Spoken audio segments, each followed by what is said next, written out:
আসসালামু আলাইকুম এভরিওয়ান, কেমন আছেন সবাই? আশা করি আল্লাহ তাআলার অশেষ রহমতে সবাই খুব ভালো আছেন। আলহামদুলিল্লাহ, আমিও ভালো আছি। স্বরাজ কিচেনে সবাইকে আরও একবার ওয়েলকাম করছি নতুন একটি রেসিপি দেখার জন্য। আজকে শেয়ার করব চিকেন কাবাবের রেসিপি। আশা করি আমার আজকের ভিডিওটিও আপনাদের কাছে ভীষণ ভালো লাগবে। প্রথমেই এখানে আমি একটা প্যান নিয়ে নিয়েছি, আর সেই সাথে আগে থেকে ভিজিয়ে রাখা ছোলার ডাল নিয়ে নিয়েছি বা বুটের ডাল, যেটাই বলেন না কেন। এখানে আমি 4 কাপ বুটের ডাল নিয়েছি, মানে আমি হাফ কেজি বুটের ডাল ভিজিয়ে রেখেছিলাম। মেজারমেন্ট কাপ দিয়ে আমি মেপে নিয়েছি, এখানে 4 কাপ হয়েছে। আর সেই সাথে আমি মুরগির মাংস নিয়েছি, এখানে 2টা মুরগির বুকের মাংস কেটে নিয়েছি এরকম বড় বড় সাইজ করে। ভালোভাবে লক্ষ্য করলে কিন্তু বুঝতে পারবেন, আমি একটু দেখিয়ে দিচ্ছি। এরকম বড় বড় সাইজ করে একটু নেওয়ার কারণ হচ্ছে একসাথে যখন মাংস আর ডাল সেদ্ধ করব তখন যেন মাংসটা একটু আঁশ থাকে, তাহলে সেটা খেতে ভালো লাগে কাবাবটা। তো তার জন্য এরকম একটু বড় করে কেটে নেওয়া। এখানে আমি আদা বাটা দিয়ে দিয়েছি 2 চামচ, আর সেই সাথে রসুন বাটাটাও দিয়েছি 2 চামচ। এবার হচ্ছে অন্য উপকরণগুলোকে নিয়ে নেব। এখানে হাফ চা চামচের থেকেও কম করে সাদা গোলমরিচের গুঁড়োটা দিয়ে দিয়েছি, আর সেই সাথে এখানে স্বাদ মতো হচ্ছে লবণ দিয়ে দিলাম। এখানে লবণটা প্রথম অবস্থায় একটু বুঝে শুনে অ্যাড করতে হবে, যেহেতু একটু সয়া সস ব্যবহার করব, তাই লবণটা কম করে দিয়েছি।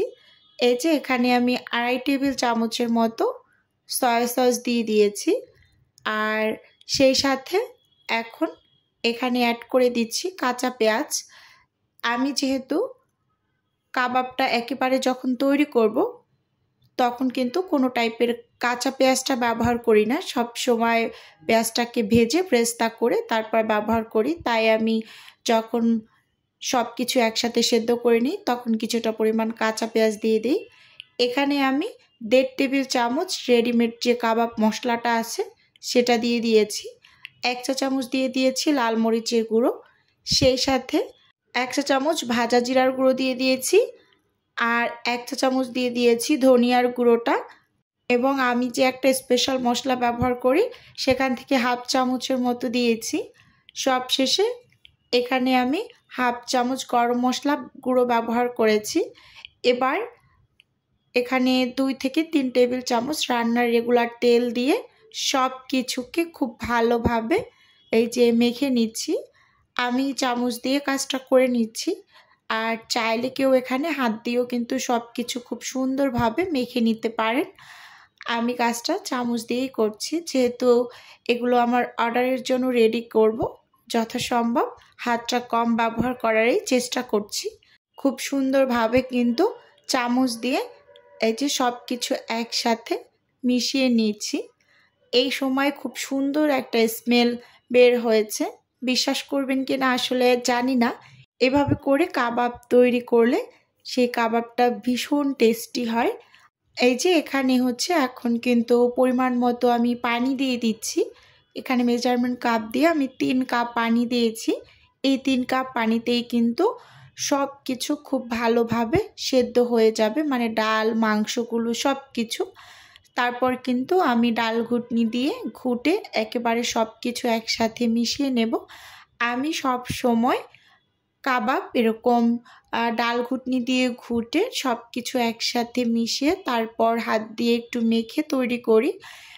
এতে করে আমার কাছে মনে হয় মাংসগুলো একটু আস্ত আস্ত থাকে, মানে আঁশ থাকে, খেতে বেশি ভালো লাগে। এবার চুলোতে আমি বসিয়ে দেব। অফ স্কিনে আমি সব কিছুকে খুব ভালোভাবে সেদ্ধ করে তারপর এই যে নিয়ে এসেছি ঠান্ডা করে। এবার হাতটাকে ভালোভাবে একটু ক্লিন করে সব কিছুকে খুব সুন্দরভাবে হাত দিয়ে একটু মথে নিচ্ছি। যেহেতু আমি এই কাজটা ডাল ঘুটনি দিয়ে গরম অবস্থায় সব কিছুকে ভেঙে নিয়েছি, আমি কখনোই ব্লেন্ডার জারের ভিতরে দিয়ে সব কিছু একসাথে ব্লেন্ড করি না। একবার অনেক আগে করতে গিয়ে আমার একটা ব্লেন্ডার মেশিন নষ্ট হয়ে গিয়েছিল কাবাবের ডাল মাংস করতে গিয়ে। এরপর থেকে আমি এভাবে করেই সব সময় করে থাকি। ডাল ঘুটনি দিয়ে ঘুটে সব কিছু একসাথে মিশিয়ে তারপর হাত দিয়ে একটু মধ্যে বাকি কাজটা করে নেই। এভাবে করে কাবাব তৈরি করলে ভীষণ টেস্টি হয়। আপনারা আমার এই রেসিপিতে একবার হলেও বাসায় তৈরি করে খেয়ে দেখবেন। আশা করি আপনাদের কাছে ভীষণ ভালো লাগবে। খুব সুন্দরভাবে কিন্তু হাত দিয়ে সব কিছু মেখে নিয়েছি। এই পর্যায়ে এখানে আমি 2টা ডিম ভেঙে নিয়েছি। ডিম দুটো দিয়ে খুব সুন্দরভাবে আবারও একটু মেখে নেব। ভিডিওর এই পর্যায়ে এসে নিজের বিজনেসের একটু প্রচার করছি। আপনারা তো অনেকেই জানেন আমার ছোট্ট একটা ফ্রোজেন আইটেমের বিজনেস আছে। যদি কেউ কোনো টাইপের ফ্রোজেন খাবার অর্ডার করতে চান তাহলে স্ক্রিনে দেওয়া হোয়াটসঅ্যাপ নাম্বারে নক দিলেই কিন্তু আমি A to Z বলে দেব। আর যদি কেউ অর্ডার কনফার্ম করতে চান সরাসরি হোয়াটসঅ্যাপ নাম্বারে কল করে অর্ডারটি কনফার্ম করতে পারেন। এখানে কথা বলতে বলতে ডিম দুটো দিয়ে খুব ভালোভাবে কিন্তু এই কাবাবের ডালগুলোকে আমি মেখে নিয়েছি। এটা কিন্তু অনেকটা নরম হয়ে গিয়েছে, দেখতেই পাচ্ছেন এর টেক্সচারটা। তো এই পর্যায়ে এখানে আমি কিছু শুকনো চালের গুঁড়ো ব্যবহার করছি। আপনারা এখানে চাইলে বিস্কুটের গুঁড়ো বা টোস্ট বিস্কিটের গুঁড়ো ব্যবহার করতে পারেন বা পাউরুটির গুঁড়োও ব্যবহার করতে পারেন। আমি সব সময় শুকনো চালের গুঁড়োটাই ব্যবহার করি, তাই কিন্তু আমি শুকনো চালের গুঁড়ো দিয়ে দিয়েছি 1 কাপ পরিমাণ। তো খুব ভালোভাবে সব কিছুকে হাত দিয়ে খুব সুন্দরভাবে এই যে মেখে নিয়েছি, দেখতেই পাচ্ছেন। আর সব কিছু কিন্তু খুব ভালোভাবে মেখে নেওয়া হয়েছে, যে একটু দেখিয়ে দিচ্ছি। খুব সুন্দর একটা টেক্সচার চলে এসেছে। এবার এগুলো দিয়ে কাবাব তৈরি করে নেওয়া যাবে। এই পর্যায়ে এখানে আমি ব্রেস্তা দিয়ে দেব, মানে পেঁয়াজগুলোকে ভেজে আমি ব্রেস্তা করে নিয়েছি। আর এই কাজগুলো কিন্তু সব আমি অফ স্ক্রিনে করেছি। সব কিছু ক্যামেরা অন করতে গিয়ে করলে অনেকটা দেরি হয়ে যায়। আর আমার প্রিয় ভিউয়ার্স আপুরা তো এতটা সময় নিয়ে আমার ভিডিও দেখবে না, তাই এই ছোটোখাটো কাজগুলো আমি সবসময় অফ স্ক্রিনে করার চেষ্টা করি। খুব সুন্দরভাবে কিন্তু এখানে এগুলো দিয়ে মেখে নিয়েছি। কাঁচামরিচ কুচি দিয়েছি 4টা, তারপর সব কিছু একসাথে আবারও ভালোভাবে মেখে নিচ্ছি। পেঁয়াজ ব্রেস্তা দেওয়ার পরে একেবারে অনেক জোরে জোরে কিন্তু মেখে নেবেন না, মানে যাতে করে পেঁয়াজ ব্রেস্তাগুলো ভেঙে না যায়, একটু আস্তে আস্তে থাকে, আলতো করে একটু মেখে নেবেন। এখানে আমি ক্যামেরাটা অন করতে ভুলে গিয়েছিলাম, ধনিয়া পাতা কুচি দিয়ে দিয়েছি। মাঝে মাঝে মনে থাকে না, এরকম কার কার সাথে হয় অবশ্যই চাইলে কমেন্ট করে জানাতে পারেন। আমার প্রায় হয়, মাঝে মাঝে ভুলে যাই ক্যামেরাটা অন করতে। এই যে এখানে আমি 2 হাতে একটু তেল মেখে নিয়েছিলাম হাতটা ক্লিন করে। এবার কিন্তু ছোট ছোট করে কাবাবগুলো তৈরি করে নিচ্ছি, দেখতেই পাচ্ছেন। মাশাআল্লাহ খুব সুন্দর হয়েছে কাবাবগুলো। আর সবগুলোকেই কিন্তু আমি বসে বসে বানিয়ে নিয়েছি। বেশ অনেকটা সময় কিন্তু আমার লেগেছে। এখন আমি এগুলো ফ্রোজেন হতে দিয়ে দেব।